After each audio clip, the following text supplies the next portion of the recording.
Most of you guys know that we did a program in Hartford years ago with the boys, and it was very successful and great, best program ever with our young men. But just recently, about a couple of months ago, I work for Capital Region Educational Council, correct, and I'm at a specific school, Greater Hartford Catholic High. And, you know, in order for you to fix a problem, you have to realize and recognize you have a problem.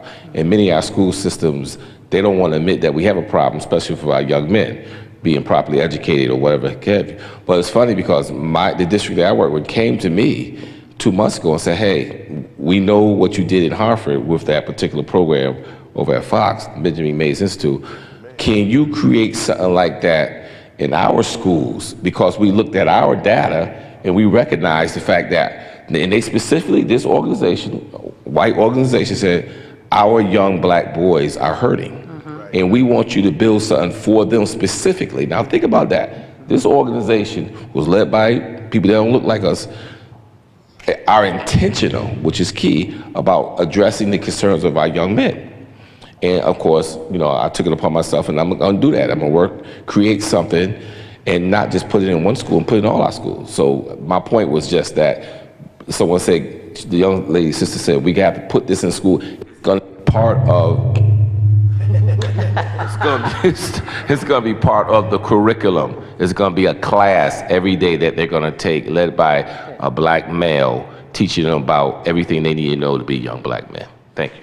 Thank you. In the city of Hartford, we have an interesting dynamic when it comes to education. We have our community schools that have been suffering for a very long time with flat funding, with charter and magnet schools building these pretty schools, and the community schools kind of get pushed into the background, and these kids have to go through this lottery to even attend a school, and if they don't get into this school, it feels like the punishment is you got to go to this school until we can find a spot for you over here.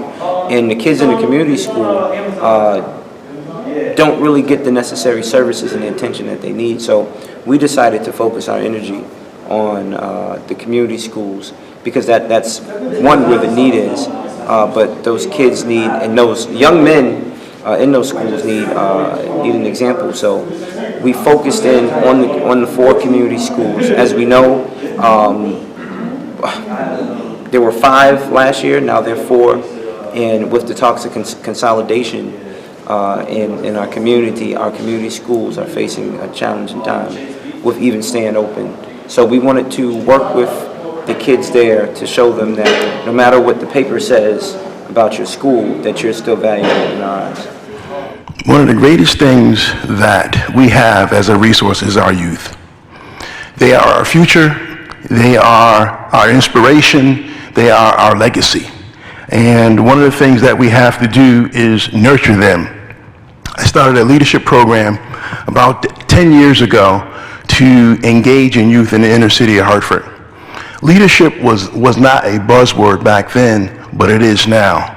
Leadership for young people, they were faced with a lot of ideas of discrimination. They were faced with a lot of underachievement. The achievement gap in school was getting wider and wider.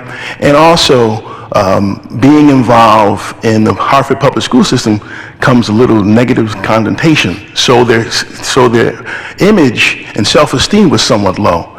And they were also lacking some development skills. So I said, why don't we put together a leadership program to engage youth, mainly men, because young women kind of get it for the beginning, but there was challenges with men. They all need support, they all need engagement, but they said, let's target, first of all, young men in the adolescence and high school ages. To the residents of Hartford, you put your trust in us, and we will honor that trust with transparency, with accountability, and with tireless hard work. We can't do it alone. Whether you put some new paint on your house, plant a new garden, mentor a neighbor, form a block watch, join your NRZ, in whatever way feels right to you, join us and put your shoulder to the wheel. This is your city, and your city needs you. Parents meet once a month for about 3.5 hours, and they learn about the business of education. And the parents are understanding more the complicated decisions that have to be made. So the parents go back to the schools and they have information available when they're talking to other parents. But our district is very open to getting feedback from us, really thinking about that feedback and rolling it back out. But programs like Leadership St. Vrain really can't be effective if you don't have leadership that's willing to let go of some of the ownership of what they're doing. One of the qualities that the leadership team at this district has is we're good listeners. We sit down with parents and we listen and allow them the opportunity to share as equals their expert wisdom. They're experts about their children. They're experts about their community. Many of them are experts about other aspects of technology and education. But whether it's an IBM executive or whether it's a farmer, we need to listen. We actually brought in citizens from across the district to come in and discuss the implementation of technology, advanced technology in our schools, and asked for their feedback. And their concerns included, it's not only a question of being transparent, it's a question of engaging the community and allowing them to play their rightful role in the process.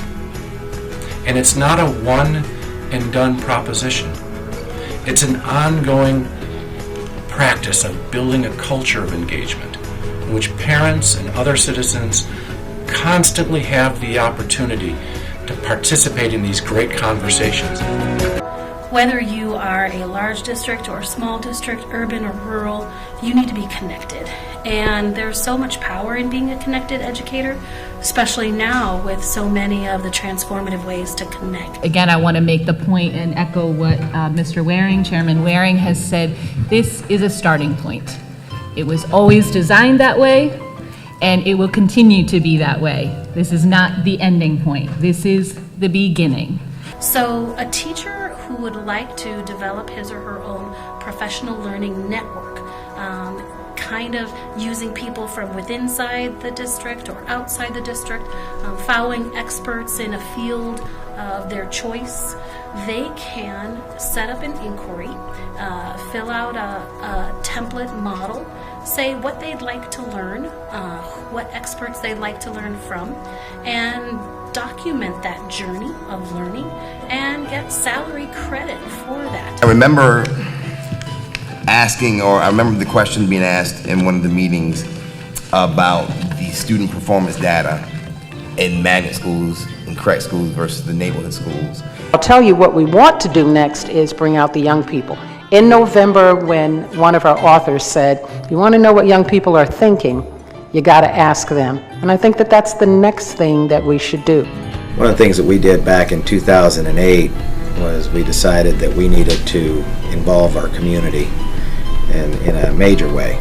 And so we decided to go for a mill levy override, and it was for $16.5 million. I have a student advisory board that has about 40 to 50 high school students representative of each of the different schools, high schools in our district.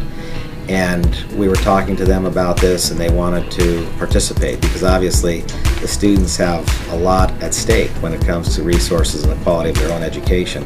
And they orchestrated a march. Really, it was an amazing effort to see kids take matters into their own hands. And basically what they were saying to the community is our future depends on the resources necessary to move our schools forward.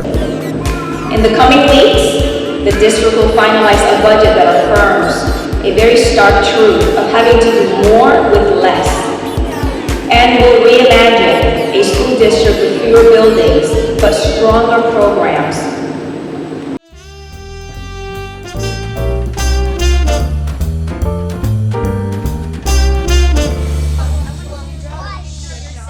When you create, you take ownership of your learning. You understand it in a very different way than if you just memorize something from a textbook, or if you just read it over and over again, or watched it in someone else's film. If you were able to translate that information into your own film, your own content, your own something to share, that's just amazing.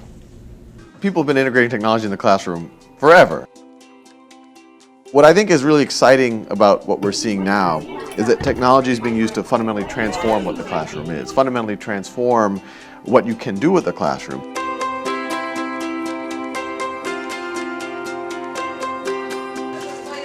think to define technology integration, it's really using whatever resources you have to the best of your abilities. Technology, it's a tool. It's what you do with that tool, what you can make, what you allow the students to make. That's really what technology is about. If you can do this lesson without technology, that's great. But if you can do it better with technology, then that's why you use it. That's why you use tools.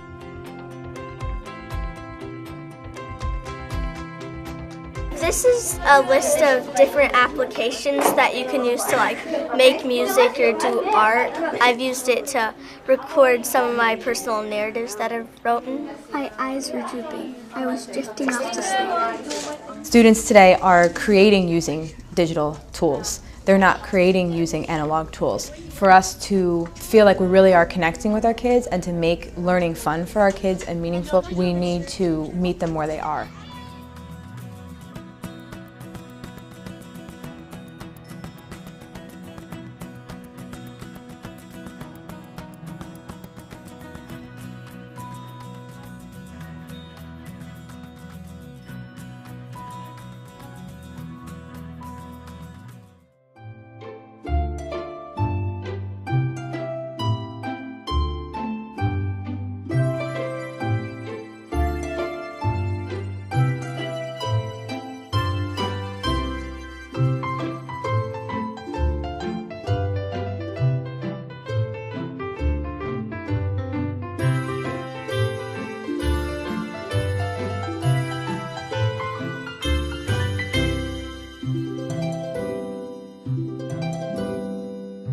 Kids can create podcasts, movies, songs to express their ideas, express their thoughts, but also to express their learning.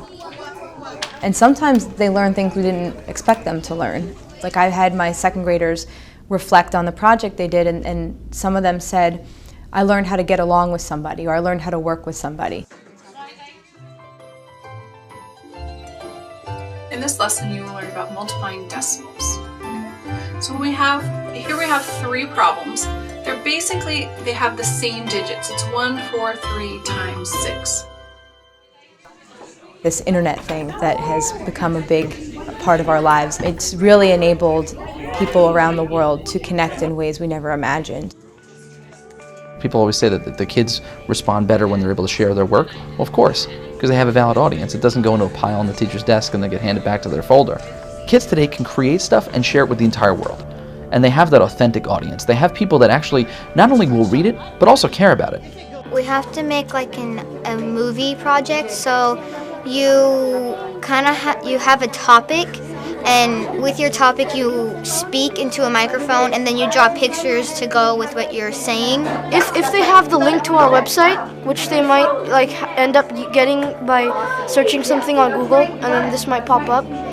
And so yeah, there is a chance of kids around the world, getting to see these videos.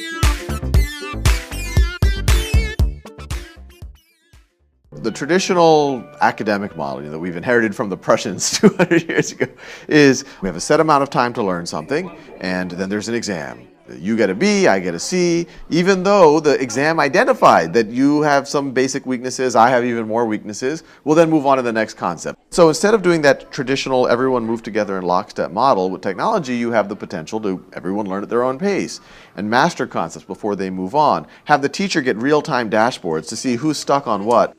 Something like that is a fundamental transformation of what a classroom is.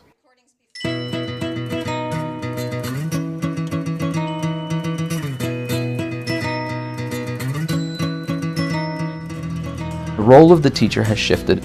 I'm truly seeing a world where the person who's in the role of teacher is really a facilitator. And if you can facilitate your students to create great work and work alongside with them to do that, that's amazing to me. It's not about the mode of creation, it's not about the tool, it's about the learning, it's about the process, it's about the look on my students' faces, the fact that they can stay focused, motivated, engaged, and they're sharing ideas. Really makes learning joyful. Like it or not, life is full of measuring sticks. How smart we are, how fast we are, how well we can, compete. But up until now, it's been pretty hard to tell how well kids are competing in school and how well they're going to do when they get out of school. We like to think that our education system does that. But when it comes to learning what they really need to be successful after graduation, is a girl in your neighborhood being taught as much as her friend over in the next one? Is a graduating senior in, say, St. Louis as prepared to get a job as the graduate in Shanghai? Well, it turns out the answer to both of these questions is no. Because for years, states have been setting different standards for what students should know and be able to do at each grade level.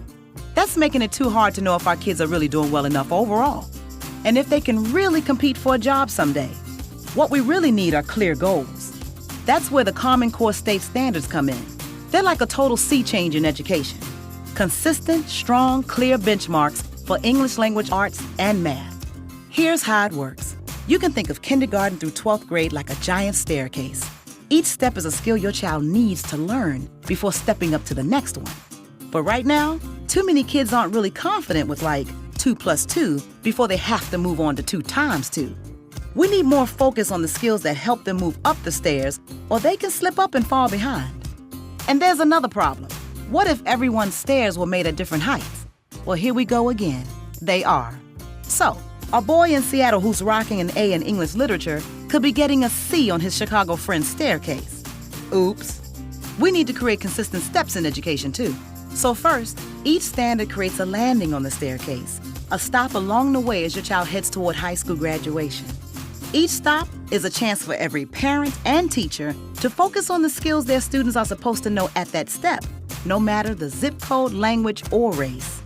And more importantly, each standard makes sure all students are learning what they need to know to get to graduation and beyond. Because something like counting to 100 leads to understanding dollars and cents, which eventually leads to understanding how to manage a budget. Secondly, the standards are consistent from school to school, and they match up against international standards too. Now we know how we're doing compared to just about everyone. So even though local communities will still design their own curriculum, with the same rules, everybody can compete on the same kind of staircase. But standards aren't learning. That's why we need teachers, parents, and students to help make that happen. By working together to help kids meet these standards. The world's getting more and more competitive every day. But now, when our kids get to the top of their staircase, they can have way more options on where their life goes from there. Clear goals, confident, well-prepared students. That's the Common Core state standards.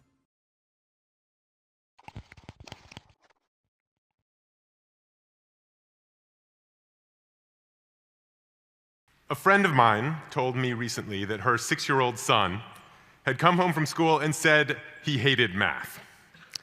And this is hard for me to hear because I actually love math. The beauty and power of mathematical thinking have changed my life. But I know that many people lived a very different story. Math can be the best of times or the worst of times. An exhilarating journey of discovery or descent into tedium, frustration, and despair. Mathematical miseducation is so common we can hardly see it. We practically expect math class to be repetition and memorization of disjointed technical facts. And we're not surprised when students aren't motivated, when they leave school disliking math, even committed to avoiding it for the rest of their lives. Without mathematical literacy, their career opportunities shrink, and they become easy prey for credit card companies, payday lenders, the lottery, and anyone really who wants to dazzle them with a statistic. Did you know that if you insert a single statistic into an assertion, people are 92% more likely to accept it without question? Yeah, I totally made that up.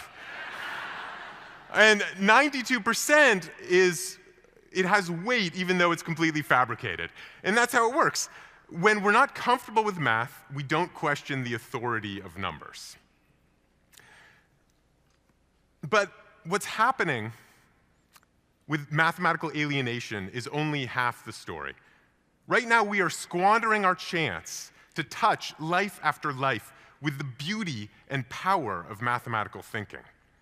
I led a workshop on this topic recently, and at the end, a woman raised her hand and said that the experience made her feel, and this is a quote, like a god. That's maybe the best description I've ever heard for what mathematical thinking can feel like. So we should examine what it looks like.